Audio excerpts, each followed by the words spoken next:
Rénovation bas carbone en gros œuvres et structures. Donc on va parler évidemment, très bien, installez-vous, je vous en prie. Vous voyez, on attire les gens.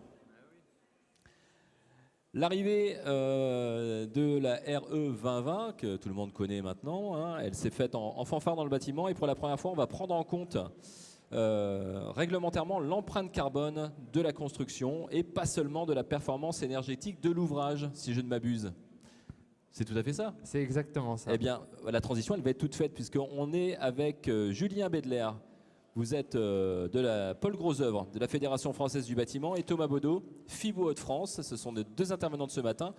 Et on va commencer tout de suite avec vous, Julien, pour nous parler un peu de la RE 2020, ce qui change, de faire un petit peu un focus sur tout ce qui est indicateur carbone, Bibio et CEP. Ouais, alors c'est le côté un petit peu ennuyeux de la chose, je dirais, mais on est bien obligé d'y passer puisque c'est une réglementation. Donc par définition, il y a des choses à calculer. Donc on ne va pas y passer trop longtemps, mais il faut rappeler qu'il y a 9 indicateurs à calculer dans la RE 2020, dont 6 qui sont soumis à seuil réglementaire. Quand on dit qu'il y en a 6 qui sont soumis à seuil réglementaire, c'est s'il y en a un qui n'est pas d'équerre, eh ben le bâtiment qu'on a conçu n'est pas réglementaire. Donc il faut y retravailler. D'accord. Alors on a 3 indicateurs liés à l'énergie, qui sont ceux qu'on connaît déjà de la précédente réglementation thermique. Un qui est lié au confort d'été. Je vais revenir rapidement dessus après. Et puis la nouveauté que vous avez citée, c'est ceux d'en bas. On ne les connaissait pas jusqu'à maintenant. C'est ce qui s'appelle IC énergie et IC construction. IC, ça veut dire indicateur carbone. C'est vraiment la grosse nouveauté de la réglementation en question. Donc je vais passer très vite sur les indicateurs entre guillemets qu'on connaît et qui sont déjà ceux liés à l'énergie. Quand je dis on les connaît, c'est que c'est des indicateurs qui préexistaient, simplement on les a revus. Donc il y a le BBio qui est le besoin énergétique en chauffage, en refroidissement et en éclairage. Donc là, on va regarder ce que le bâtiment a besoin en termes de chauffage et d'énergie. Donc ça dépend essentiellement de la zone climatique, évidemment de l'orientation du bâtiment et des choses comme ça. Où est-ce qu'on va mettre les fenêtres, la taille des fenêtres, enfin des choses encore une fois qu'on connaît bien. Niveau d'isolation, c'est des choses aussi très très importantes. Et ça c'est très corrélé, on va le voir, avec le niveau de carbone. Parce qu'en l'occurrence, plus on met de matière, plus on met de carbone. C'est pas tout à fait vrai pour le bois d'ailleurs, on y reviendra tout à l'heure. Voilà, donc ça c'est ce qui est donc le besoin. Ce qu'il faut savoir, c'est que c'est le même principe que la précédente réglementation, je ne reviens pas dessus. Simplement, on a changé la surface de référence dans le calcul, donc on ne va pas rentrer dans le détail, mais ça fait que les deux BBio, entre l'ancienne réglementation et la nouvelle, ne sont pas exactement comparables. Néanmoins, on estime qu'on a renforcé les exigences d'une 30aine de %. D'accord. Voilà. Donc c'est quand même pas négligeable. Non. Et ça veut dire qu'il faut soigner l'enveloppe du bâtiment. Et ce qu'il faut savoir, c'est qu'au 1er janvier de cette année, date de mise en application de la réglementation, c'est l'indicateur qui est dimensionnant. C'est-à-dire vraiment c'est celui-là qui va être le plus compliqué à obtenir à date. D'accord. On va voir que les choses vont changer petit à petit parce que c'était une réglementation évolutive. Je ne rentre pas trop dans le détail des consommations d'énergie primaire avec ce qu'on a donc CEP et puis CEP-NR donc pour la partie qui est non renouvelable parce que ça c'est vraiment essentiellement lié non plus à l'enveloppe mais vraiment aux équipements techniques qu'on va mettre dedans. Donc on va calculer les besoins des 5 usages dits réglementaires, donc c'est le chauffage, la climatisation, l'éclairage, l'eau chaude sanitaire, les auxiliaires, auxquels on va ajouter, ça c'est la nouveauté de la réglementation, les ascenseurs et les parkings. C'est des choses qu'avant on ne mettait pas dans le calcul. Voilà, donc je ne rentre pas dans les détails, simplement savoir que quand il y a du panneau photovoltaïque, on ne peut déduire la production de photovoltaïque que ce qui va être auto-consommé dans le bâtiment. C'est-à-dire que ce que je vais produire de plus mais que je n'auto-consomme pas ne me permet pas d'avoir des gains sur mon calcul. Autrement dit, ce n'est pas parce que je vais avoir plein de panneaux photovoltaïques que je peux me permettre de faire une enveloppe de moins bonne qualité. D'accord. Voilà. On ne peut pas compenser l'un par l'autre. Ça, c'est aussi une certaine nouveauté. Ce qu'il faut avoir en tête, c'est que c'est cette exigence-là qui fait qu'aujourd'hui, je ne peux plus mettre simplement des radiateurs électriques dans une maison. Voilà, l'effet Joule, ça n'existe plus à cause, entre guillemets, de l'exigence de ce nouvel indicateur. Alors la grosse nouveauté d'un point de vue énergétique, c'est lié au confort d'été. Avant, on l'appelait confort d'été. Et c'était un début, hein, la RT 2012 avait introduit cette notion de confort d'été. Et là, elle a été beaucoup plus affinée par le biais de ce qu'on appelle maintenant les degrés heures, donc les fameux DH que vous voyez là. Et l'idée va être il faut ne pas dépasser un certain nombre de degrés-heure calculés sur l'année. C'est ce que vous voyez, il y a des seuils là. Si on est en dessous de 350 degrés-heure à l'année, on va considérer que le bâtiment est confortable. Si on est entre 350 et 1250 degrés-heure, on va considérer qu'on est dans un inconfort tolérable. Ça veut dire que c'est réglementairement, ça passe, mais on va avoir une pénalité dans le calcul. Et si on dépasse 1250 degrés-heure, là, on n'est plus du tout réglementaire. Alors, vous allez me dire, c'est quoi des degrés-heure? C'est tout simplement la différence qu'on va faire entre la température ressentie et la température dite de confort adaptatif que vous voyez ici. Donc on va multiplier toutes les heures où on va passer avec une température ressentie qui est supérieure à la température de confort adaptatif qui est de 26 degrés la nuit et de 26 à 28 degrés le jour. Donc imaginons qu'il fasse 30 le jour dans ma maison, je fais 30 moins 28, j'ai 2 degrés, je multiplie par mon nombre d'heures et j'ai des degrés-heure. Voilà. Et si je dépasse 1250, il faut que je revoie ma copie. Voilà, donc ça c'est beaucoup plus exigeant que par le passé et c'est quelque chose qui est difficile à atteindre, alors pas ici spécifiquement, mais dans le pourtour méditerranéen, ça aussi s'arrache les cheveux, c'est-à-dire quand le B-bio, donc la qualité de l'enveloppe et cette problématique de confort d'été est vraiment quelque chose de très dimensionnant aujourd'hui pour tout ce qui est le pourtour méditerranéen et particulièrement là où les canicules sévissent. Voilà. Ça c'était des choses qu'on connaissait déjà, entre guillemets, qu'on a adaptées et qu'on a améliorées. Les grosses nouveautés, c'est celles que je vous présente maintenant. Donc, c'est ceux qui sont dits indicateurs environnementaux. C'est l'indicateur carbone. Alors, le premier, c'est l'IC énergie. Donc, énergie, c'est parce qu'on va prendre l'empreinte environnementale des systèmes énergétiques. Donc, c'est tout ce qui va servir à chauffer ou à refroidir la maison. Donc, c'est les émissions de gaz à effet de serre que tous les systèmes qui servent à chauffer ou à produire de l'eau chaude vont émettre sur une durée de vie conventionnelle de 50 ans de la maison. D'accord. Enfin, de la maison, je dis la maison, mais de l'ouvrage. Voilà. C'est un seuil, ça c'est la nouveauté de la réglementation, qu'on va abaisser tous les 3 ans. Quand je vous disais que c'était évolutif, c'est que d'habitude, avec les précédentes réglementations, on vous fixe un objectif, à vous de l'atteindre. Là, on vous dit, oui, mais le carbone, on est tous en train de découvrir un peu comment ça fonctionne. On ne va pas être trop exclusif dans un premier temps. Donc et puis, petit à petit, on va par contre abaisser le plafond à ne pas dépasser. Le seuil, il faut retenir cette donnée-là, la nouvelle unité de compte par rapport au carbone, ça s'appelle des kilos équivalents de CO2 par mètre carré. Ça va falloir avoir en tête parce que tout se calcule comme ça, y compris ce qu'on va voir après sur les produits et matériaux de construction. Bien sûr, il y a des modulations selon les zones géographiques, s'il y a des combles, selon la surface des logements. Et c'est ça qui, vous l'avez peut-être entendu, chamboule le marché énergétique parce que c'est ce seuil qui a exclu, qui a interdit la mise en œuvre de chaudières gaz en maison individuelle depuis le 1er janvier dernier. Le gaz ne passe plus au regard de l'indice carbone énergie. Et ça va être vrai aussi dès 2025 pour tout ce qui est logement collectif. On va tout de suite passer sur des systèmes hybrides ou des pompes à chaleur. Donc ça, c'est quand même assez important. Ça a pas mal chamboulé le marché, notamment des plombiers et chauffagistes. Ouais. Voilà. Et donc le dernier point au niveau des indices, des indicateurs, ça c'est celui qui nous réunit notamment ce matin, l'indice carbone construction. Alors là, celui-là, il concerne l'empreinte environnementale des produits de la construction et des équipements. C'est-à-dire chaque fois que je vais mettre un matériau dans mon ouvrage, je vais compter son carbone. Et là aussi, je vais ajouter le carbone de tous les composants de tout mon bâtiment. Et à l'issue de ça, je calcule des émissions de gaz à effet de serre par un calcul dit d'analyse de cycle de vie. On y reviendra rapidement tout à l'heure. Et ce seuil est également abaissé tous les 3 ans pour devenir de plus en plus exigeant. Et ce qu'il faut avoir en tête, c'est que quand on apprend le carbone, c'est ce que je dis souvent aux entreprises, c'est qu'il faut déjà avoir en tête que la première chose, c'est de se dire, moins on met de matière, moins on met de carbone. Ça paraît évident, hein, c'est une lapalissade, mais c'est quand même quelque chose qu'il faut avoir en tête. C'est-à-dire que typiquement, là où aujourd'hui on ne se posait pas la question, par exemple sur les épaisseurs de murs, demain, va peut-être falloir se poser la question. Parce que si je vous prends un ratio tout bête, mais si je prends 1 cm de béton en moins sur un mur, c'est 6% d'émissions de gaz à effet de serre en moins.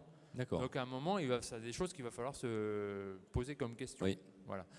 Donc ça, c'est les éléments qui concernent l'empreinte environnementale des produits. Là aussi, on calcule ça sur 50 ans. Ça ne veut pas dire qu'on considère qu'au bout de 50 ans, on démolit. Non, c'est une durée de vie conventionnelle qu'on prend dans le calcul. On prend 50 ans parce qu'il y a un moment, il faut bien prendre une décision. Alors, ce qu'il faut savoir aussi, et je termine là-dessus par rapport à ça, c'est que par exemple, un produit qui ne va pas durer 50 ans, je pense à une moquette, je pense à n'importe quelle une menuiserie, elle va être prise pour le calcul pour 30 ans. Ben on va l'affubler d'un coefficient multiplicateur en disant qu'on va la remplacer une fois et demie, 2 fois pendant la durée de l'ouvrage, ce qui est logique. À la différence, par exemple, d'une structure qui va passer les 50 ans sans poser de problème. Et donc, l'indicateur carbone, comme je l'ai dit, il est calculé en fonction d'une règle qui est l'analyse de cycle de vie. L'analyse de cycle de vie, c'est on prend tout ce qui entre dans la fabrication du produit à partir du moment où il est fabriqué, transporté, mis en œuvre sur le chantier, etc., jusqu'à la fin de vie. Et puis après, on voit ce qu'on en fait, c'est-à-dire soit on le réemploie, soit on le recycle, etc. Et à l'issue de tout ça, donc on fait ce calcul, et le calcul est fait par lot, exactement comme dans un CCTP, sauf que là, ce sont des lots qui sont définis dans la réglementation, et on va regarder est-ce que les voiries, réseaux divers impactent, les fondations, les superstructures, les couvertures. Ces lots-là sont intangibles. C'est pas moi qui me dis tiens, je vais mettre l'électricité dans tel lot et puis je vais ajouter fondation et superstructure dans le même lot de calcul. Non, ça c'est je dois calculer l'ensemble de ces lots pour avoir l'impact carbone de mon bâtiment. J'ai une question qui est peut-être totalement stupide, mais quand tu parlais des 50 ans, c'est les 50 ans à partir du moment où le bâtiment a été mis en œuvre ou à partir du moment où c'est fabriqué? Très bonne question. Non, c'est à partir du moment où le bâtiment est mis en œuvre. D'accord. Ouais, complètement. On prend le moment où le matériel est utilisé. Voilà, okay. Ouais. Et le dernier point, donc ça c'est ce que vous voyez, c'est les fameux seuils évolutifs de la réglementation. Donc selon qu'on est en maison individuelle, en logement collectif, je ne l'ai pas dit, mais depuis le 1er juillet dernier, il y a quelques bâtiments tertiaires qui sont également concernés, à savoir les bureaux et les bâtiments d'enseignement. Donc pour chacun de ces typologies de bâtiments, tous les 3 ans, on va abaisser le plafond de carbone. Donc, et comme je vous le disais, il suffit de regarder à gauche là, tout est calculé en kilos équivalent de CO2 par mètre carré. Okay. Voilà. Et donc, on va être à 640 en maison individuelle aujourd'hui pour atteindre 415 en 2031. Voilà. Okay. Et la logique veut qu'aujourd'hui, il n'y ait pas de seuil excluant, c'est-à-dire qu'il n'y a personne, en tout cas en système constructif, personne n'est exclu à 2022. Par contre, plus on va avancer et plus il va falloir faire des efforts. D'accord. Alors j'ai une question pour tous les deux, on va dire Thomas et Julien, par rapport au seuil carbone et l'adaptation climat. Est-ce que c'est une évolution ou est-ce que c'est une révolution des manières de construire? Alors pour ma part, comme je m'occupe essentiellement de tout ce qui va être plutôt gros œuvre maçonnerie, alors on ne va pas dire que c'est une révolution, mais c'est une évolution solide quand même. C'est-à-dire au sens où les précédentes réglementations thermiques notamment, nous ont amené finalement, nous, dans le gros œuvre, à prendre en compte de nouveaux besoins, notamment énergétiques. Donc on a mis des rupteurs de pont thermique, par exemple. Ça, c'est des choses qu'on ne faisait pas par le passé. Mais on va dire par rapport à nos habitudes de travail, ça n'a pas été la révolution. Une fois qu'on a appris à le mettre et appris à les chiffrer, bon, ben voilà, on y a réussi. Là, c'est un peu différent parce que, comme je le disais, dans un premier temps, aujourd'hui, si on pose la question à un maçon, il n'aura pas vu la différence. Parce qu'aujourd'hui, il n'y a pas de changement. En revanche, plus on va avancer et plus il va falloir être malin dans son approche. Et là, ça veut dire que, encore une fois, on ne va pas bouleverser la façon de construire, enfin les habitudes. En revanche, il va falloir être beaucoup plus malin sur le produit qu'on va mettre en œuvre, sur la quantité de matière. C'est ce que j'ai évoqué tout à l'heure. Le choix des matériaux, effectivement. Et puis, j'allais dire, plus regardant sur la façon dont le bâtiment a été conçu. Parce que ça, c'est quand même hyper important de savoir où sont les leviers d'optimisation. Ouais. Alors ça, c'est pour ce qui me concerne. Je laisse Thomas répondre pour la partie bois. Oui, bonjour. Alors, effectivement, c'est une évolution forte. En tout cas, le bois, on l'a toujours utilisé dans la construction. On va l'utiliser de plus en plus. Donc, à ce niveau-là, c'est vrai que ça va quand même changer, pour certains, les habitudes constructives et puis la filière également, parce qu'on va se retrouver sur des chantiers de plus en plus conséquents, avec des bâtiments qu'on n'avait peut-être pas l'habitude de faire avant, des bâtiments de grande hauteur, des logements collectifs, qui vont poser des problématiques aujourd'hui qu'on commence à maîtriser, mais qu'il faut développer. Et c'est vrai qu'aujourd'hui, je rebondis, hein, il n'y a pas forcément de changement. Mais quand on veut atteindre les seuils finaux, il y a des choses qu'on ne sait pas forcément faire aujourd'hui. Voilà. Et c'est pour ça qu'il faut chercher un bâtiment avec du confort d'été à Marseille, en plein centre-ville, quand on ne peut pas ventiler la nuit parce qu'il y a des problèmes acoustiques et qu'on ne peut pas ouvrir les fenêtres, on va être obligé d'apporter du froid. Donc la conception, en tout cas du bâtiment, va être hyper importante, l'ingénierie du bâtiment et surtout la phase bioclimatique du bâtiment. Il faut construire des bâtiments qui vont être le plus sobres possible en énergie, qui vont avoir besoin du moins d'énergie possible pour qu'ils soient performants. Donc c'est bien l'orienter, mettre des brises soleil, bien l'isoler, tout ça, ça va être super important. Thomas, vous représentez Fibois Hauts-de-France. Cette RE 2020, c'est quand même un avantage pour la filière bois. Alors oui, c'est un avantage, mais ça change aussi quand même pas mal les habitudes, mais c'est vrai que c'est un avantage.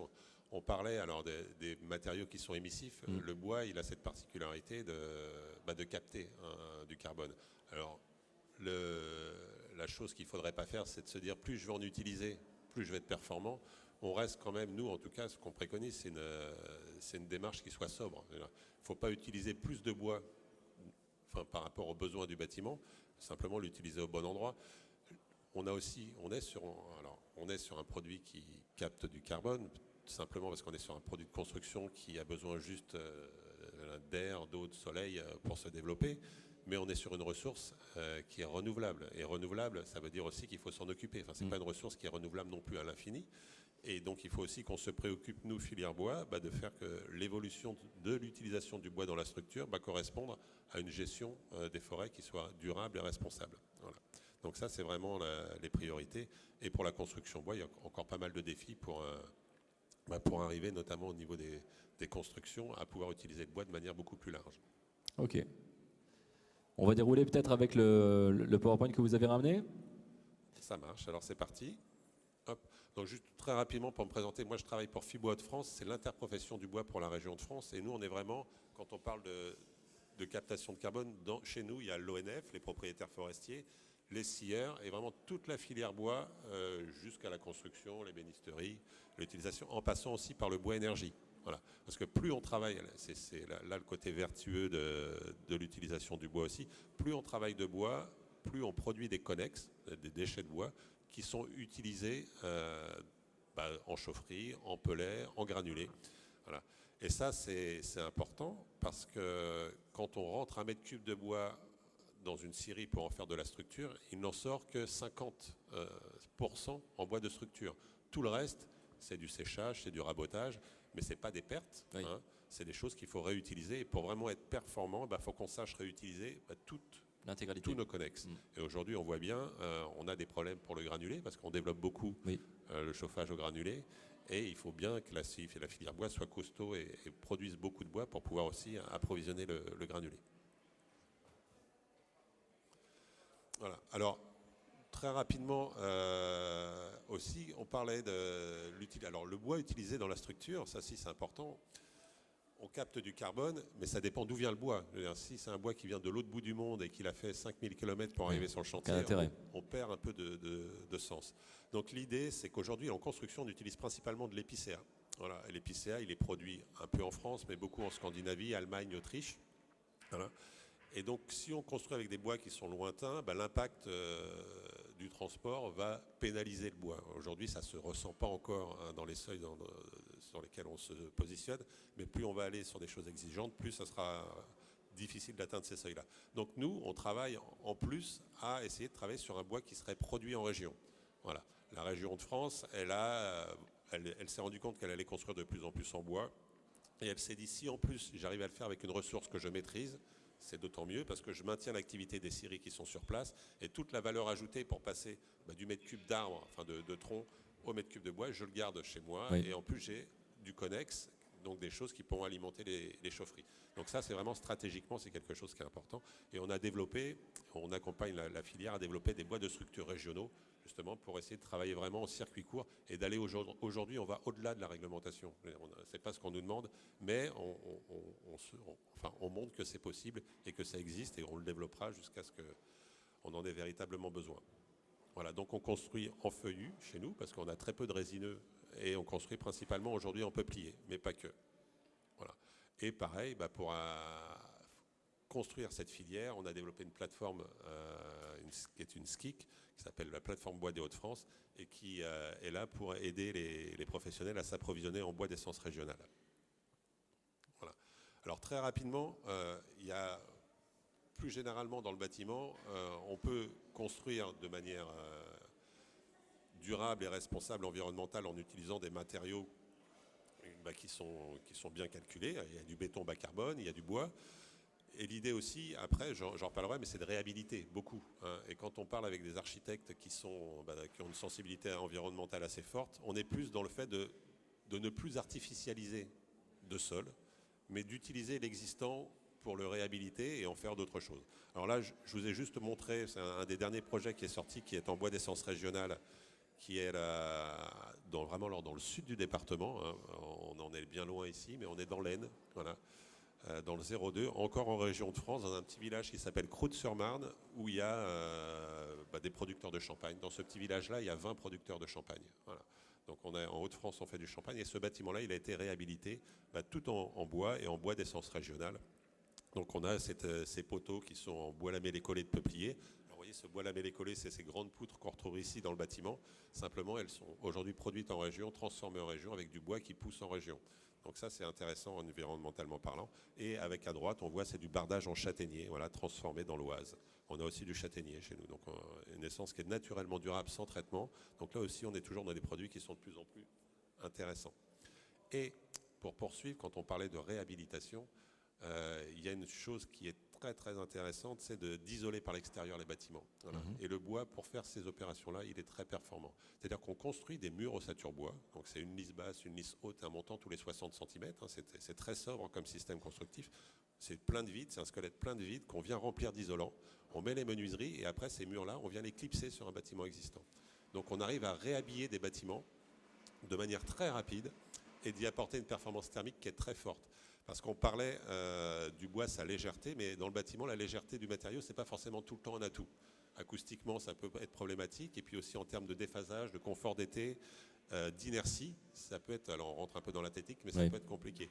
Quand on vient emballer un bâtiment en briques ou en béton d'une peau isolante, eh ben on a de l'inertie avec le béton, et en plus on a de l'isolation, et on arrive avec des bâtiments qui sont environnementalement et thermiquement hyper performants en réhabilitant. C'est cher. C'est des systèmes qui sont coûteux parce que ça demande beaucoup de technique.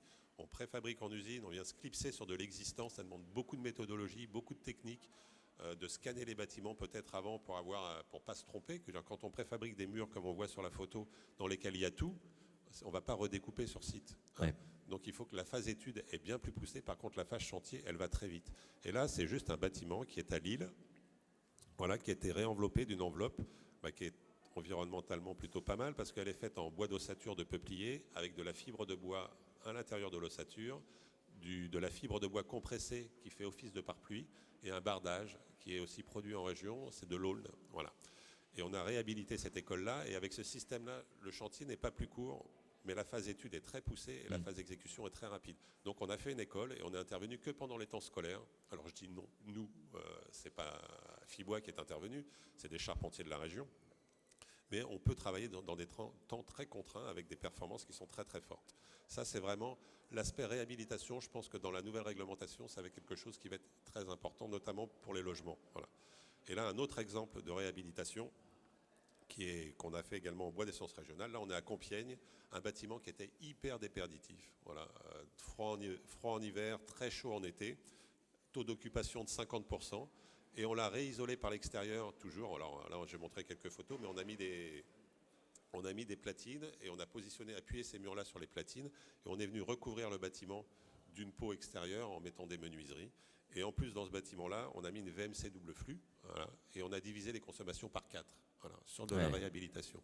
pas avec un budget démentiel, mais on n'a pas démoli, on n'a pas déconstruit le bâtiment, on utilise quelque chose qui existe déjà, on n'artificialise pas de nouveaux sols et on a quelque chose qui thermiquement est ultra performant. Voilà. Et tous ces exemples-là, vous les retrouvez sur notre site. Alors, il y a le site Panorama Bois où il y a plein de références de bâtiments bois en France qui sont référencés. Et après, sur notre site internet, nous, on publie des documents de référence avec des petites vidéos sur tous ces chantiers que je viens de vous présenter. Donc, vous avez la réhabilitation thermique de l'école sur laquelle il y a une petite vidéo. Et vous trouvez toutes ces documentations sur le site internet Fibois France. Voilà. Super, on a vu, oui. Et juste, je terminerai, par rapport à cette problématique, on a développé une formation, alors pas Fibois Hauts-de-France, mais Fibois France, avec plusieurs prescripteurs de différentes régions. Il y a 3 ans qu'on l'a construit. Aujourd'hui, on va arriver à 2 ans d'existence. C'est une formation qui s'appelle Concepteur Construction Bois Bas Carbone et qui est faite pour former les maîtres d'ouvrage, les architectes, sur 15 jours. C'est une formation longue, sur 5 mois, donc c'est réparti 2 jours par mois. Il y a du présentiel, du distanciel, il y a des visites de scieries, de forêts, de transformateurs. Et à chaque fois, pour chacun des modules, elle est faite vraiment par les spécialistes nationaux, des gens qui sont sur tous les gros chantiers et qui interviennent dedans, donc très qualitative. Et on a formé la ville de Paris, la région Île-de-France, des bailleurs en région, des architectes, des bureaux d'études structures comme Pouget Environnement. Enfin voilà, donc elle se développe beaucoup et la prochaine session, elle est commune entre l'Île-de-France et les Hauts-de-France et elle débute à partir du mois de novembre. Vous la retrouverez sur notre site internet si ça vous intéresse. Ça nous intéresse. Et on a vu la réhabilitation bois, tu en as parlé longuement et c'était très intéressant. Ma question, elle s'adresse aussi à Julien. Est-ce qu'on peut rénover bas carbone avec le béton ?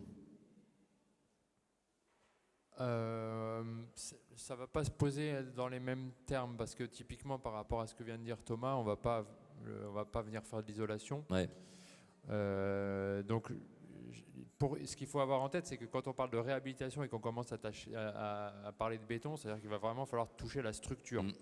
Donc c'est quand même des réhabilitations qui sont très lourdes et plutôt rares. Hein, quand on regarde bien, c'est assez rare qu'on ait besoin de retoucher la structure. Donc je dirais, la réhabilitation bas carbone béton, ça ne se pose pas dans les mêmes termes. D'accord. Je dirais simplement que quand on va devoir mettre en place des produits de la filière minérale en réhabilitation, il est fort probable que les fournisseurs ne fassent pas de distinguo entre des bétons ou des produits préfabriqués béton destinés au neuf ou destinés à la réhab. Dans les 2 cas, ça va être la même chose. Et donc, dans les 2 cas, on va évidemment utiliser les nouveaux ciments, dont je vais peut-être parler un petit peu après, qui sont eux justement destinés à être bas carbone. On ne va pas faire des formulations de béton pour le neuf ou pour la réhabilitation, ça n'aurait pas de sens. Donc je dirais presque, là nous, en tout cas pour ce qui est notre filière, c'est les évolutions du neuf qui vont emmener avec elles la problématique réhabilitation. Tu voulais parler béton bas carbone, c'est ça ? Je propose. Je suis d'accord. Ça m'intéresse.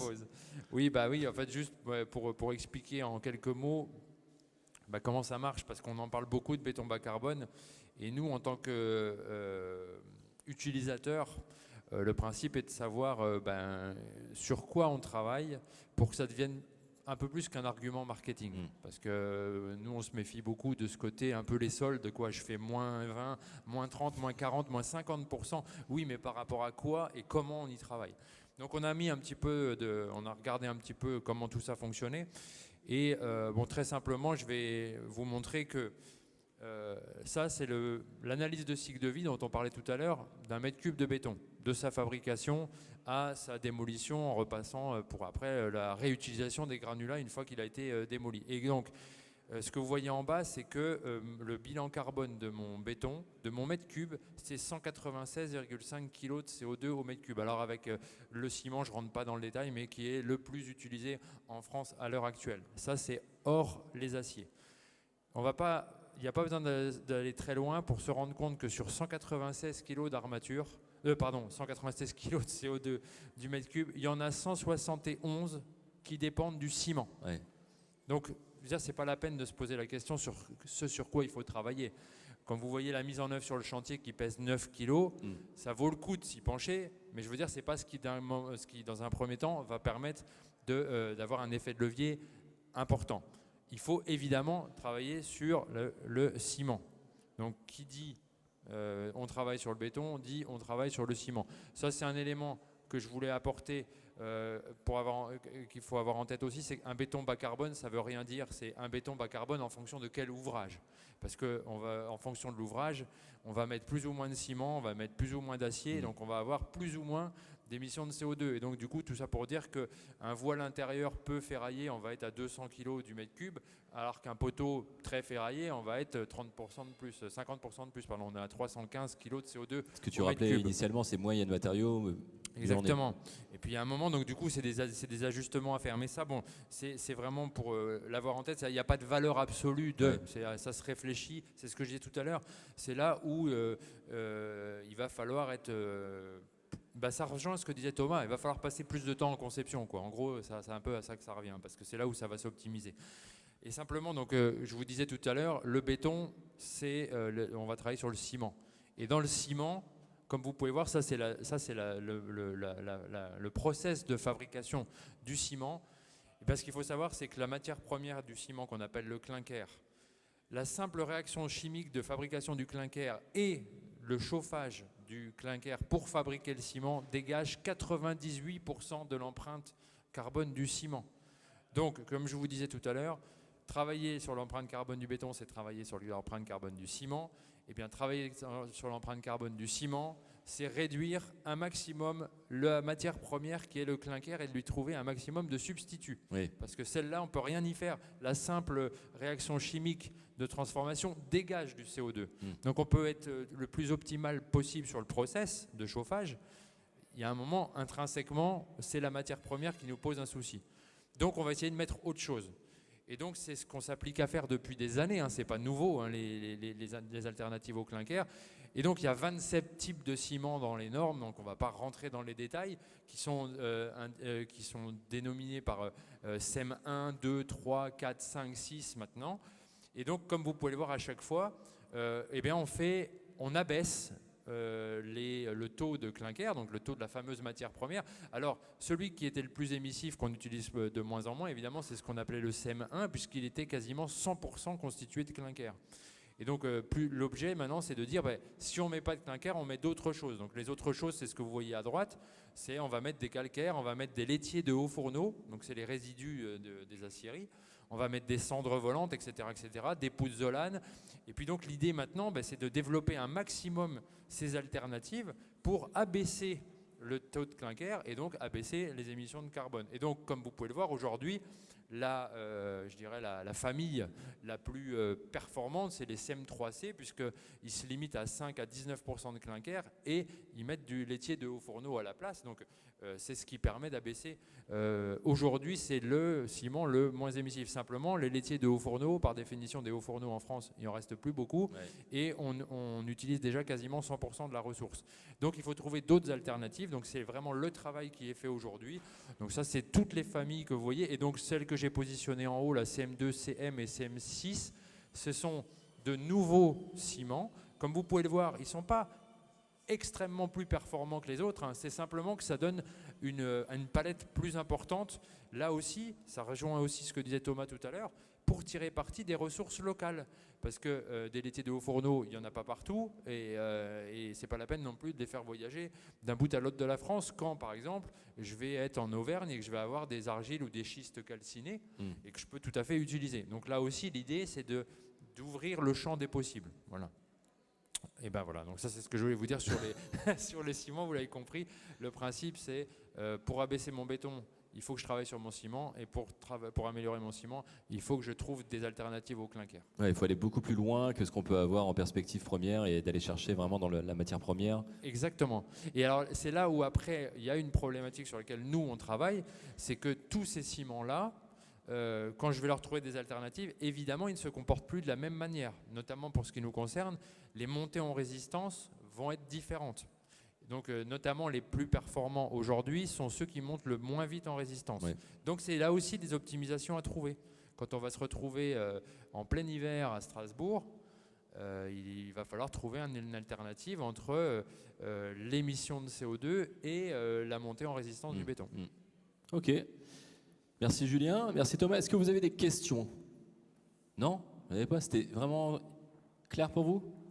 On va faire une interrogation écrite. Sortez une feuille. On va poser... quelque chose à rajouter, messieurs? C'est OK pour vous? Bah, écoute, non, c'est parfait. Moi, juste, il n'y a pas de conflit entre le béton et le bois. Et souvent, On l'a bien compris. Il y a la mixité des matériaux Oui. voilà, on en aura toujours besoin. Et je pense que les solutions vont se retrouver pour beaucoup de bâtiments dans la mixité des matériaux. Et la filière bois, elle a beaucoup à prendre du béton.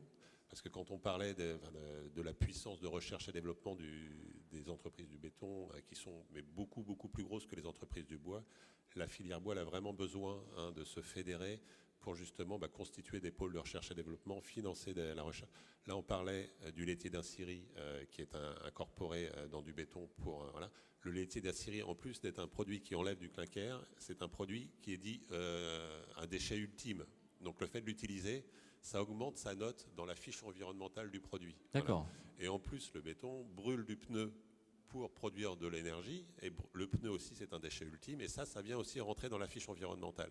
Donc voilà, c'est des choses que nous, on doit aussi apprendre à maîtriser pour optimiser nos performances au niveau de la réglementation. Parce qu'on peut dire que le bois, c'est un bon produit, mais si la fiche environnementale ne traduit pas les performances du bois, et aujourd'hui, elle était complètement en décalage par rapport au béton bas carbone, parce que nous, on ne brûle pas de pneus pour faire pousser les arbres, Oui. et on ne répand pas du béton. Et ça nous pénalisait.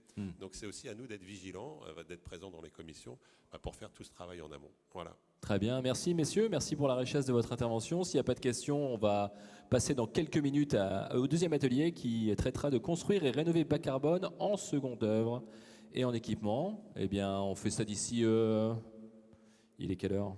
Il est 10h15, c'est ça? Ouais, on a dans 5 minutes le temps d'aller annoncer de l'autre côté qu'on retient le deuxième atelier. Merci messieurs.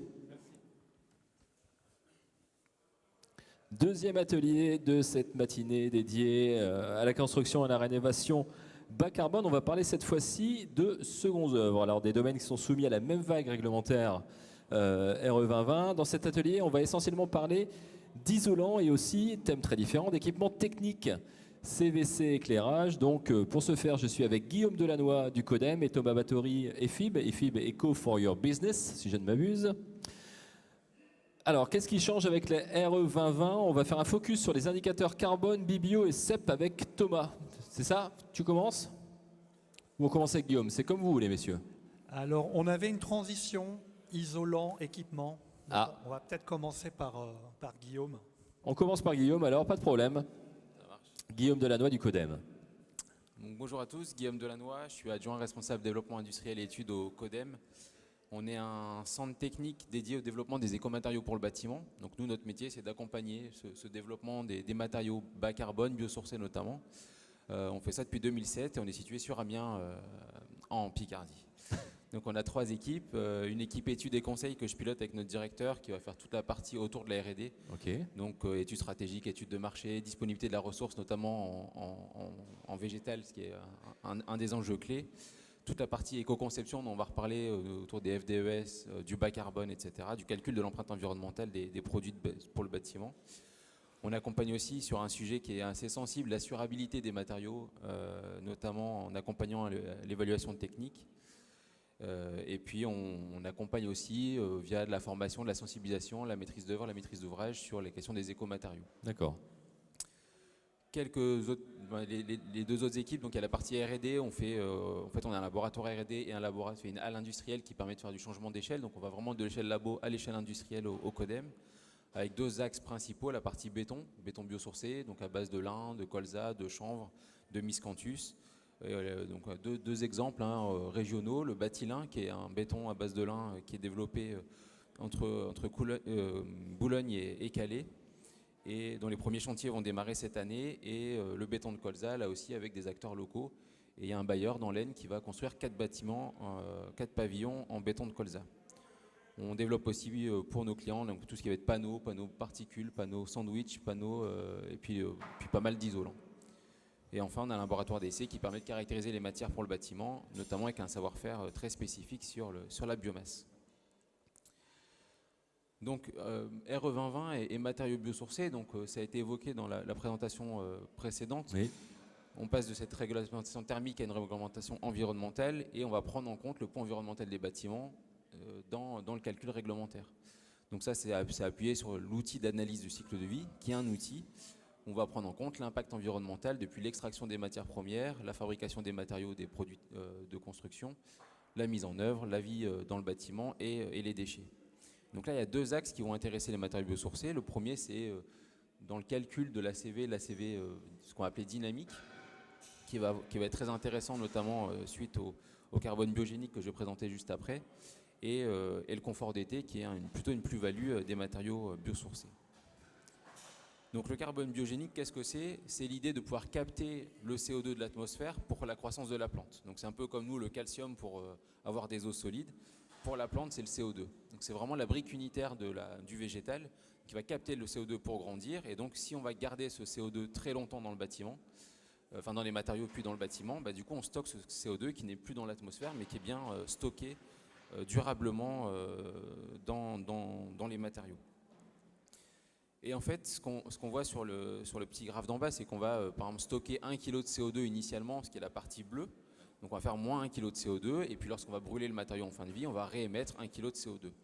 Par contre, si on travaille un peu sur la fin de vie, sur le recyclage, sur le réemploi, sur les différentes voies de valorisation, on va pouvoir continuer à stocker une partie de ce carbone. Et donc ça, c'est ce qui fait qu'on va avoir des FDES, donc des ACV au niveau des produits qui vont être négatifs, à impact négatif. On stocke plus de CO2 qu'on en émet pendant le cycle de vie du matériau. D'accord. Donc ça, c'est un premier axe. Le deuxième, donc, c'est comment on calcule l'ACV au niveau du bâtiment. Et donc là, ce qui a été choisi comme méthodologie, c'est de retenir l'ACV dynamique.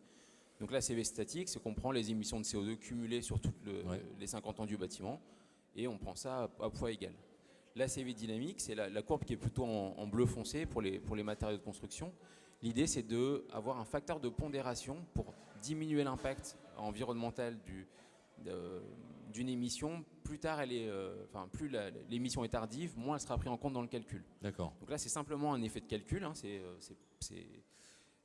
c'est pour bien prendre en compte le fait que c'est du CO2 qui est stocké, qui n'est pas remis dans l'atmosphère. Et ça permet aussi de travailler sur la fin de vie des matériaux. Aujourd'hui, il y a pas mal de nouveaux matériaux qui se développent et qui n'ont pas de solution de fin de vie. Mais d'ici 50 ans, on pourra en avoir, donc améliorer aussi l'empreinte carbone de ces matériaux. Donc ça, c'est un sujet qui est assez important. Donc si on se projette sur un petit exemple justement d'un isolant biosourcé, donc c'est une FDES qu'on a réalisée pour Technichanvre, qui est un isolant à base de laine de chanvre. On voit que sur la partie un peu orange, c'est toute la partie fabrication. Donc là, on a des impacts qui vont être négatifs. On stocke du CO2, plus que l'on émet pour fabriquer le produit. D'accord. Ensuite, on a le transport, l'installation, et puis on a la partie élimination des déchets qui est tout au bout, en rose. Donc on a à peu près 2 kg de CO2 qui vont être émis en fin de vie. Ça, c'est ce qui est marqué sur la FDES. Donc on a un score total à 1,7 kg de CO2 par mètre carré d'isolant.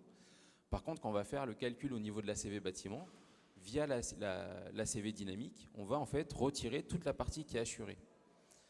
Donc en fait, ce qui va réellement être pris en compte dans le calcul au niveau de l'ACV du bâtiment, c'est 0,8 kg de CO2 par mètre carré. Ok. Donc ça, c'est une petite subtilité qui est assez importante. Et donc ça, on pouvait, donc, ce que je disais, notamment sur le bois, avoir beaucoup plus de carbone stocké que réémis. Et donc on avait des FDES qui étaient à impact négatif. Donc ça, à partir de normalement ce mois-ci, mais dans les mois à venir, ça ne sera plus possible. Il y a une mise à jour à l'échelle de l'Union européenne de la norme pour réaliser les FDES, les ACV pour le bâtiment. Et donc il faudra absolument réémettre tout le carbone biogénique qui était stocké initialement et qui va être émis en fin de vie, quel que soit le scénario, même si on recycle, même si on fait du réemploi. Ok.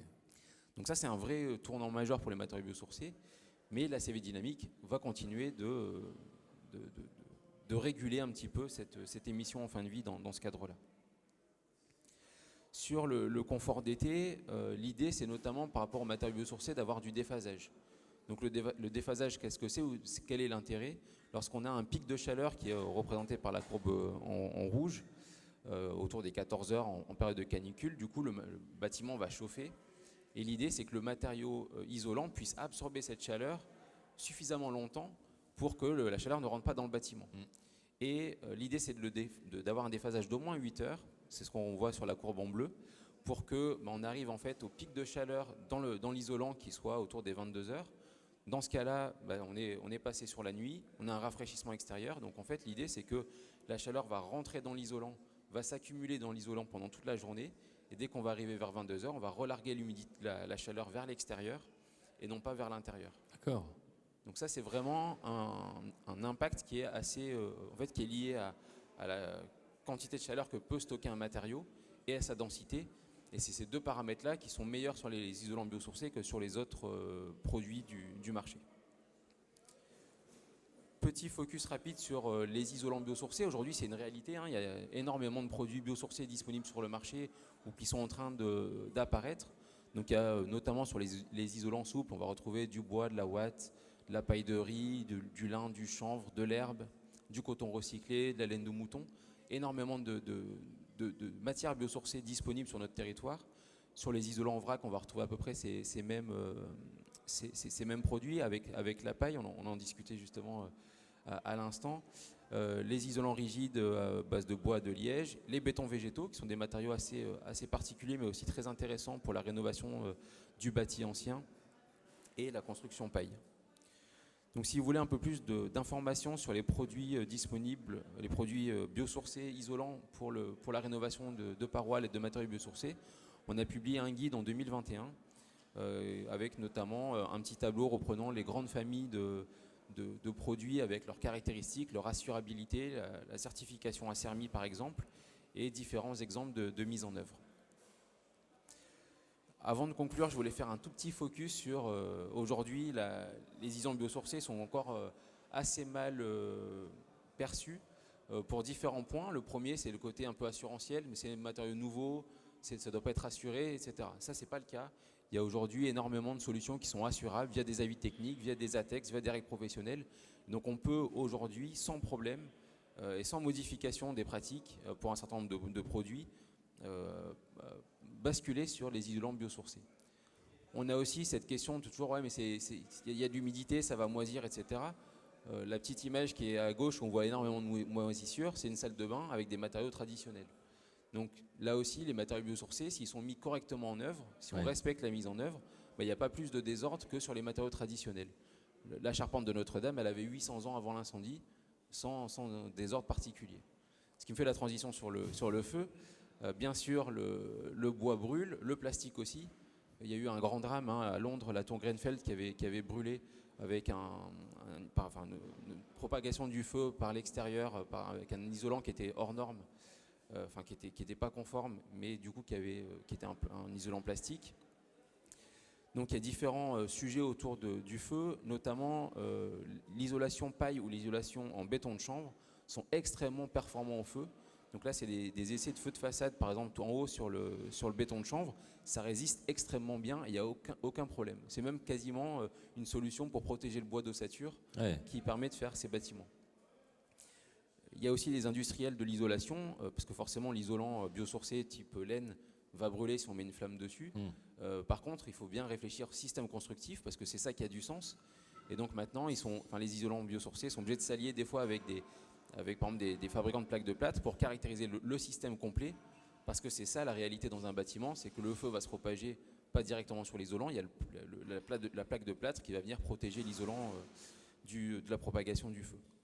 Donc tout ça pour dire qu'il faut réussir à déconstruire un peu ces idées reçues, c'est ce qu'on essaie de faire en partie, et voilà, il faut foncer. Il y a aujourd'hui plein de solutions qui existent et qui sont en train de se développer, et maintenant c'est plus une question de formation, de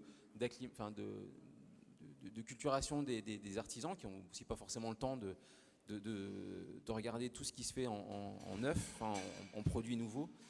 Mais aujourd'hui, les solutions, elles existent, elles sont performantes et elles commencent à avoir des coûts extrêmement intéressants, notamment depuis l'augmentation de l'énergie. Oui. La fibre, les laines minérales ou le plastique commencent à être un peu moins intéressants que les fibres biosourcées. Ok. Donc voilà un petit peu. L'information un peu plus élémentaire, on vous trouve où exactement le CODEM à Amiens si on a besoin de ce conseil et de cet accompagnement? Donc nous on est sur la zone industrielle nord. D'accord.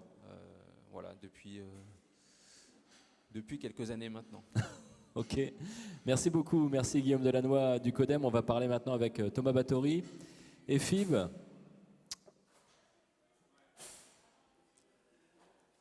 temps de passer sur le PowerPoint. Thomas, on va parler RE 2020, bien évidemment. On va faire un focus, si je ne m'abuse, sur les indicateurs.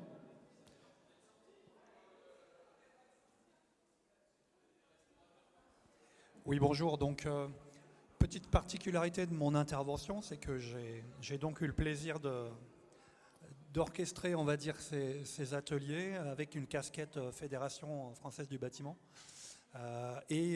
Maintenant, je suis effectivement chez EFIB, donc Eco for Your Business, qui est un cabinet conseil donc, à Arras, qui traite justement des enjeux carbone, énergie et tout type en fait d'entreprise, pas que bâtiment.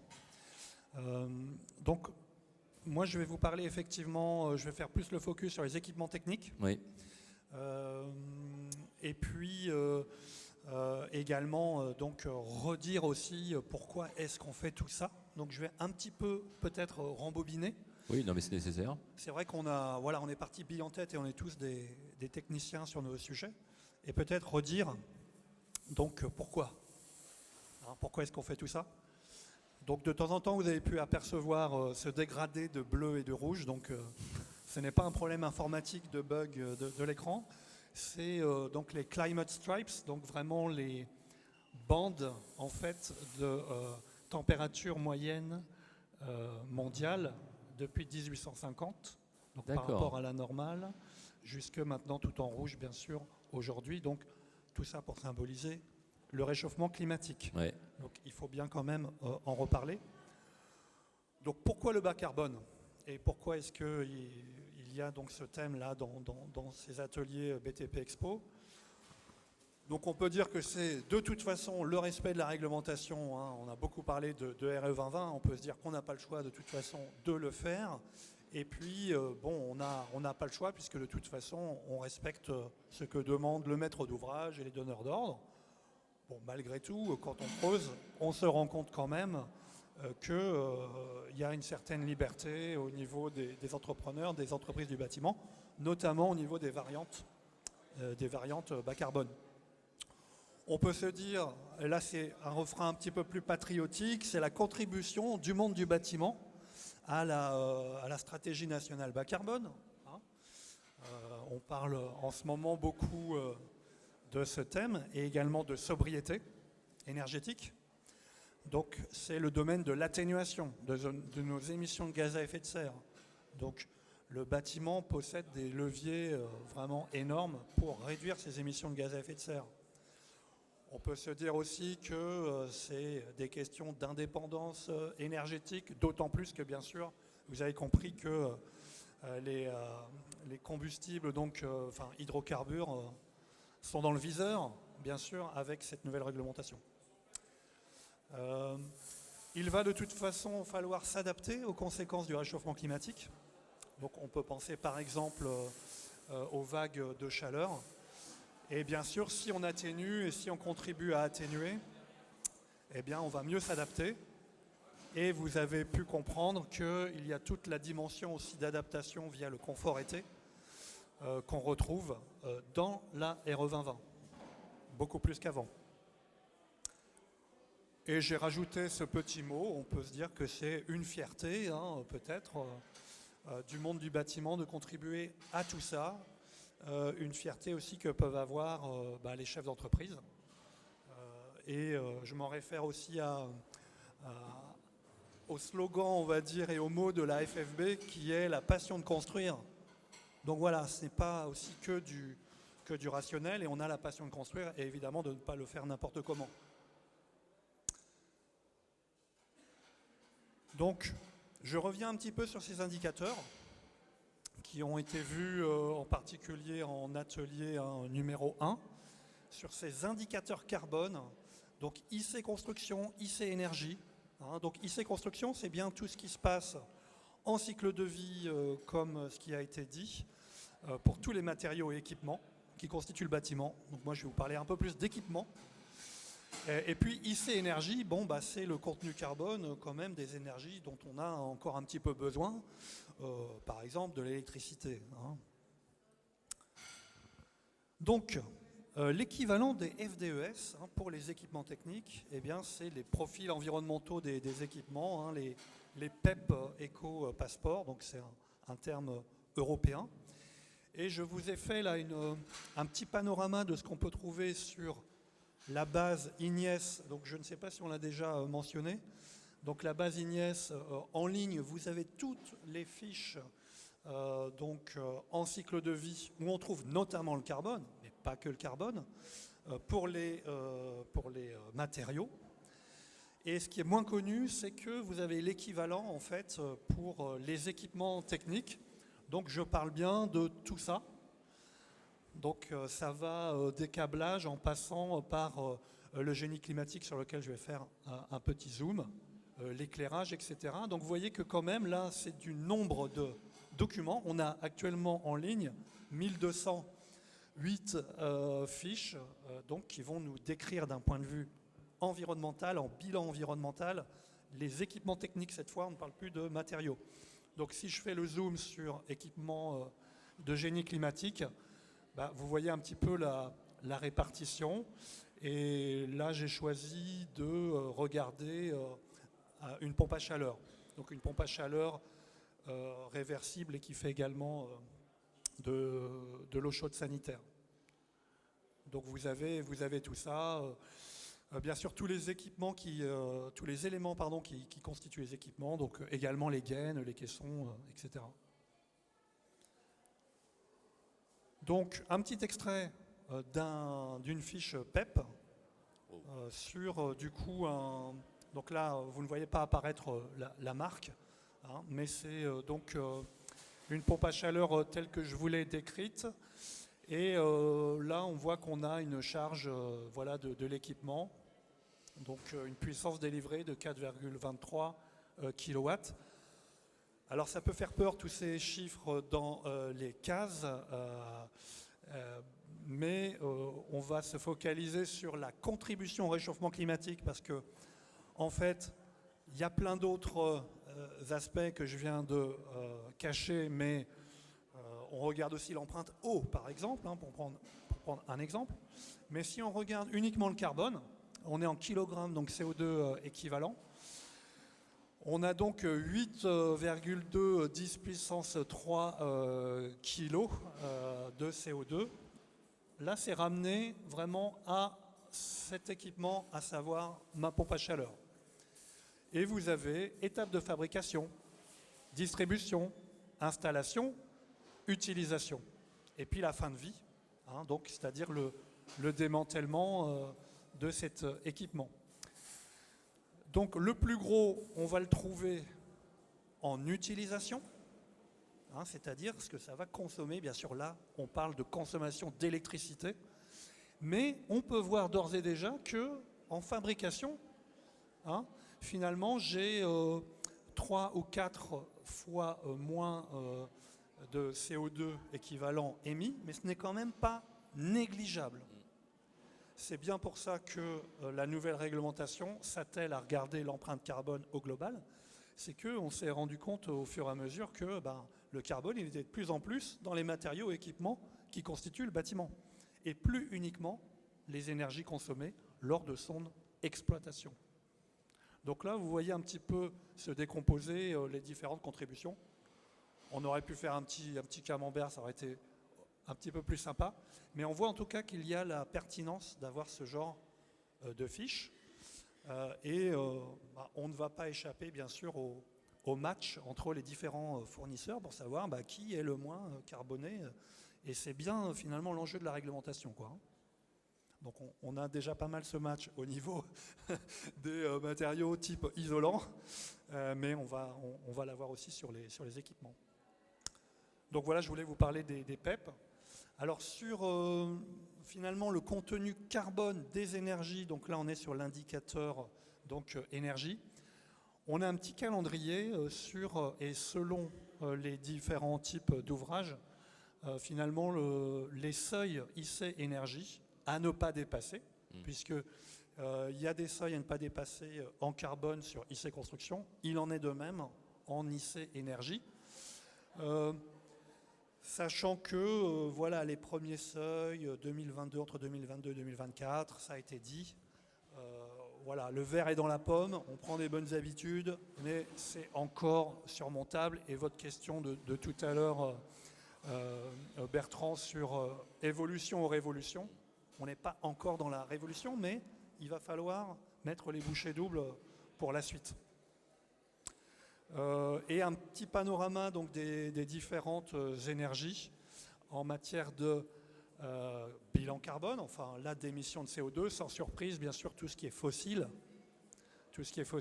et a un bilan évidemment qui est plombé.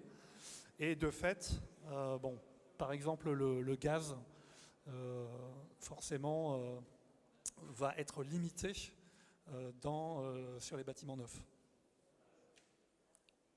Et là, on a les meilleures notes pour le bois énergie. Donc, eh bien, il va falloir trouver les solutions les plus décarbonées possibles. Donc, avec, comme je l'ai mentionné, l'exclusion de fait du gaz. Alors, la réglementation ne le dit pas tout à fait comme ça, mais disons que les seuils font qu'on ne peut plus trop s'en sortir avec du gaz, avec des petites exceptions, des petits calendriers. Par exemple, si vous êtes sur une zone qui vient d'être desservie en gaz via du réseau, on ne va pas interdire tout de suite là, d'installer du gaz au niveau des baraques. Et bien du coup, d'autres solutions alternatives. Alors, moi, je fais le focus sur les équipements techniques, mais la meilleure énergie est celle qu'on ne consomme pas. Et là, on a beaucoup parlé de qualité de l'enveloppe avant, et c'est une bonne chose. Il faut absolument continuer à travailler l'enveloppe. Quand on regarde ce qui est possible de faire en conception bioclimatique, on se rend compte qu'il n'y a plus trop besoin de chauffer tout ça, ou même de refroidir. Bon, malgré tout, on a quand même encore un petit peu besoin d'eau chaude. Et puis, bien sûr, l'électricité spécifique pour faire fonctionner tous nos équipements. Mais on devrait voir donc plus de chauffage bois, évidemment la pompe à chaleur, y compris hybride, donc qui fait fonctionner du gaz ou de l'électricité.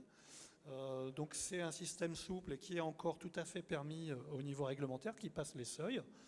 Les réseaux de chaleur, alors bien sûr des réseaux de chaleur qui seraient vertueux en matière de mix énergétique, parce qu'on peut faire tout et n'importe quoi en réseau de chaleur. Et puis, ça a été dit également, donc le photovoltaïque en autoconsommation, donc qui vient bien aider dans les calculs. Et puis sur vraiment ce qui se passe en énergie. Voilà, alors je vais passer un peu plus vite là-dessus parce qu'on en a déjà pas mal parlé. Tout à fait. Au final, on est au service de consommation d'énergie primaire qui sont revues à la baisse. Donc en particulier sur le CEPNR, consommation d'énergie primaire non renouvelable. Et puis là, je vous ai remis les seuils, bien sûr par type d'ouvrage, maison, collectif, bureau, enseignement, modulé selon la zone géographique. Ce sont les mêmes principes que ce qu'on avait dans l'ART 2012. Confort d'été, on ne parle pas que de qualité d'enveloppe au niveau du confort d'été. On peut d'ailleurs mentionner sur ce point le fait qu'il faut montrer patte blanche même avant le dépôt de PC sur le confort été, avec l'attestation numéro 1 RE 2020, c'est-à-dire montrer qu'on a au niveau conception déjà anticipé sur un bon confort été. Ça devient de plus en plus dimensionnant et évidemment c'est les effets du réchauffement climatique. Les vagues de chaleur devraient être environ 2 fois plus nombreuses en 2050. Donc on a intérêt à bien anticiper et à penser confort été. Donc avec cet indicateur qui a été vu en atelier 1 de degrés-heure. Donc bien sûr des solutions constructives pour améliorer ce confort été avec des protections solaires. Des pluies climatiques, l'inertie du bâtiment, et vous voyez qu'il y a aussi des conséquences en équipement technique avec par exemple des brasseurs d'air.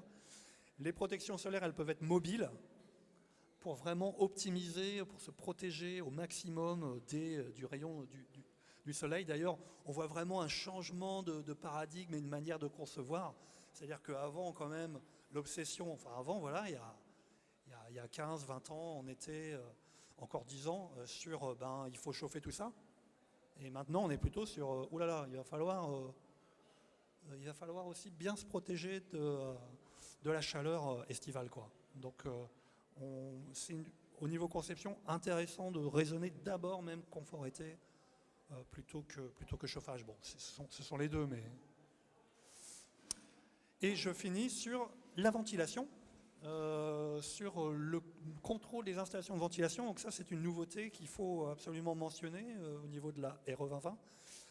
Un peu le même type de process que ce qu'on avait sur la perméabilité à l'air, sur ce contrôle, sur la réelle efficacité de la ventilation et du renouvellement d'air. C'était d'ailleurs un thème, ça l'est encore actuellement, un thème d'actualité sanitaire et peut-être un absent plus ou moins des débats sur le Covid. Hein, c'est le réel fonctionnement des installations de ventilation et pas des choses théoriques.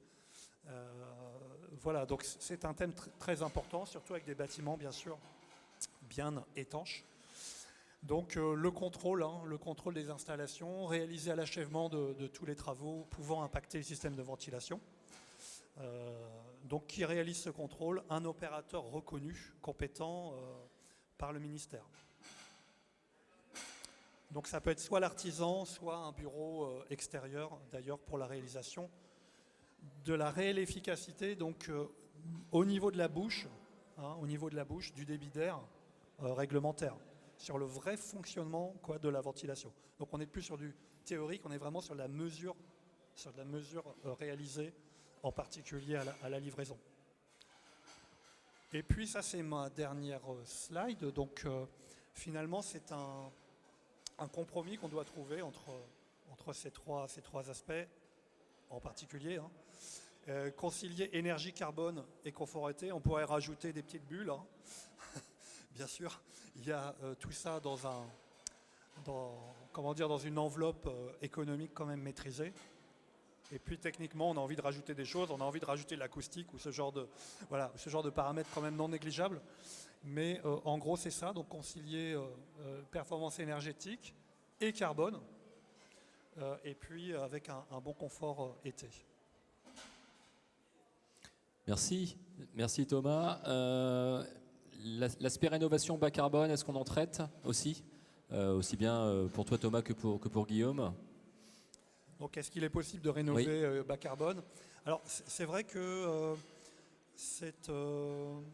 au niveau réglementaire, on va dire, c'est pas encore figé, puisque la question est fort pertinente, puisque on parle que de construction neuve, avec la RE 2020. Ouais. Et on se promet de rénover moult bâtiments. Effectivement, si on le fait n'importe comment, avec n'importe quel matériau, ça serait un petit peu dommage. Avec la logique d'ACV dynamique, on a bien vu que le carbone émis maintenant là est plus impactant et plus embêtant que le carbone émis un peu plus tard. Donc d'un point de vue lutte contre le réchauffement climatique, on a intérêt à le faire et on peut le faire. Peut-être je vais passer la parole à Guillaume sur des exemples, des retours d'expérience en rénovation, puisqu'on a eu un panorama, on va dire, de certains écomatériaux. Je pense qu'on en a découvert. Sur le béton de colza, je suis encore un peu novice. Ça marche. C'est vrai que du coup, sur la partie vraiment rénovation avec une visée bas carbone, je pense qu'il faut vraiment différencier deux acteurs. Les propriétaires de maisons individuelles, de faire des calculs d'ACV, etc., ça va être trop lourd. Les artisans aujourd'hui qui font de la rénovation, ils sont pas formés à ces techniques-là. Donc c'est pour ça aussi qu'aujourd'hui dans les RE 2020, il y a vraiment que la construction neuve. Donc il y a sûrement comment réussir à accompagner, notamment c'est auprès de France Rénov, de pouvoir mieux former aujourd'hui les conseillers de France Rénov sur la question du carbone, ce qui est en cours, en démarrage plutôt. Il y a des gens très très motivés sur le bas carbone, il y a des gens qui le sont un peu moins. Donc ça, il y a un gros travail de fait par les filières, par pas mal d'acteurs pour essayer de les sensibiliser, les former à ces questions du carbone, au-delà de juste un R à respecter pour avoir des aides. Donc ça, c'est aujourd'hui un gros frein, notamment l'utilisation des matériaux biosourcés, c'est que du coup, par facilité ou par habitude, mettez une laine de verre, mettez du polystyrène et puis voilà, vous aurez vos aides. Donc là, il y a un gros travail dans ce cadre-là. Et après, sur vraiment la partie, on va dire plus gros bâtiments de bureaux ou bâtiments publics ou même de collectifs. Là, par contre, on peut vraiment travailler parce que lorsqu'on fait un bilan pour faire de la rénovation assez lourde, ce qu'on a vu dans la présentation tout à l'heure avec de la rénovation de façade, etc., là, il y a des études, etc. Donc là, on peut commencer à penser bas carbone. Donc ça, c'est vraiment un axe qui est assez important de bien différencier ça. Aujourd'hui, il y a des labels pour la rénovation de bâtiments bas carbone. Donc il y a différents labels qui proposent de faire ça. Après, toute la question, c'est comment on prend en compte. Est-ce qu'on prend en compte que les matériaux? Est-ce qu'on prend en compte ce qu'on garde dans le bâtiment? Si on garde l'ossature, si on fait du réemploi? Tout ça, c'est des questions aujourd'hui en termes de méthodologie qui sont encore en train d'être un peu testées, ce qui serait vraiment trop tôt pour faire vraiment de la réglementation stricte dessus. Mais il y a un gros travail en ce moment de mettre en place des labels, de les tester, de voir la réalité terrain de ces tests. Ce qui a été fait pour la RE 2020, il y a eu des années de tests avec le plus c'est moins pour tester la méthode, changer la méthode. La CV Dynamique, par exemple, est arrivée très très tard dans la discussion. Et donc c'est un peu tout ça qui est en train de se faire au niveau de la rénovation des bâtiments. Mais aujourd'hui, il y a des artisans formés, des matériaux biosourcés locaux qui sont disponibles et qu'on encourage à utiliser. Alors j'avais une question peut-être pour conclure cet atelier. Thomas, tu es consultant maintenant, tu as bossé à la FFB et puis Guillaume au CODEM. Cette nouvelle réglementation finalement qui arrive, ils étaient habitués à la RT 2012 avec tout ce qui était thermique. Comment c'est perçu par les professionnels du métier? Alors je présume que c'est une nécessité, on l'a tous compris. Par contre, c'est aussi une contrainte supplémentaire dans le travail. Comment ça a été reçu par les professionnels, cette nouvelle réglementation? Oui, on peut parler de contraintes, effectivement, de nouveautés. Pour reboucler avec ce que je disais en préambule, c'est que de toute façon, on n'a pas le choix. Je dirais que les entreprises ont quand même l'habitude de s'adapter. Elles ont quand même des capacités d'adaptation assez faramineuses. Et on peut voir donc au travers des différents événements organisés par la FFB qu'il y a un intérêt. Donc il y a un intérêt technique, on le voit bien au niveau du répondant sur des ateliers. Et puis aussi de manière plus générale sur pourquoi est-ce qu'on passe d'une RT à une RE? Qu'est-ce qu'il y a derrière ce E? C'est environnement. Moi, chef d'entreprise, j'ai pas envie de faire n'importe quoi au niveau de mon impact sur l'environnement. Donc on peut parler de prise de conscience, elle est réelle. Cette année à Amiens, il y a eu une fête des métiers, donc organisée par la Fédé de la Somme. Il y avait une conférence sur le réchauffement climatique. On ne savait pas trop si ça allait accrocher, et puis ça a vraiment très bien marché. Donc on voit que le pourquoi est-ce qu'on fait tout ça intéresse aussi les entreprises. Donc ça reste une contrainte, malgré tout c'est évolutif. La Fédé a aussi aidé bien sûr dans ce sens pour faire comprendre que il y avait probablement des seuils et qu'il fallait faire un petit peu attention au niveau de la transition. Bien sûr, il ne faut pas que cette transition soit trop brutale, mais globalement tout le monde est en ordre de marche. Alors c'est intéressant parce que je ne connais pas nécessairement bien le secteur du BTP, mais j'ai entendu à la radio, il y a des clips sur 300 000 emplois à prendre dans le BTP. Et puis, finalement, on l'a vu aussi, il y avait un salon industriel la semaine passée, au niveau des jeunes qui cherchent certaines valeurs, notamment dans le travail. Et ça peut-être aussi, je ne vais pas dire redorer le blason, parce que ce serait un peu discriminer le secteur, mais les jeunes se dire, ces valeurs-là, moi, elles me ressemblent et ça m'intéresse beaucoup maintenant d'aller peut-être travailler dans le BTP puisque la partie environnementale est prise en compte. C'est vraiment un vrai sujet pour les jeunes effectivement d'avoir du sens dans leur métier et d'avoir une rénovation qui soit efficace avec des matériaux les plus locaux possibles, les plus bas carbone possibles. Ça commence à faire sens en fait aussi en disant je ne veux pas juste poser de la laine de verre et puis faire ça au kilomètre. C'est là où du coup il y a une difficulté aussi à recruter sur un certain nombre de métiers, sur les maçons, etc. Là il y a un peu il y a cette question environnementale, mais il y a aussi la question de nouveaux matériaux pour avoir de la performance qui vont être un peu plus techniques. Et donc ça demande un savoir-faire et un côté un peu plus artisanat par exemple sur la construction béton de chanvre ou où il y a une projection à faire, il y a des règles à respecter. Et donc il y a un savoir-faire, il y a une valorisation un peu de l'acte d'artisanat qui peut commencer à reparler à un certain nombre de jeunes qui voient le secteur du bâtiment comme je vais poser au kilomètre d'un parpaing, je vais poser au kilomètre de la laine de verre ou du placo, et donc ça m'intéresse pas. Je veux avoir du sens et je veux comprendre ce que je fais. Et c'est là où des nouveaux matériaux, des nouveaux systèmes constructifs, on commence à reconnecter un peu tout ça. Il faut que ça fasse son travail, hein, mais effectivement, je pense que c'est une vraie belle piste pour le secteur du BTP. Très bien. Bien, merci Guillaume, merci Thomas, merci d'avoir suivi cet atelier avec nous. Merci Thomas d'avoir organisé ces 2 ateliers ce matin, d'avoir pris le temps de planifier tout ça. L'information ici, elle reprend cet après-midi, hein, je vous le dis, ce sera à partir de 14h30. On sera avec Amiens Aménagement qui nous parlera, qui nous présentera la ZAC Gard-la-Vallée et la ZAC Intercampus. Merci messieurs, excellente journée sur le salon BTP Expo.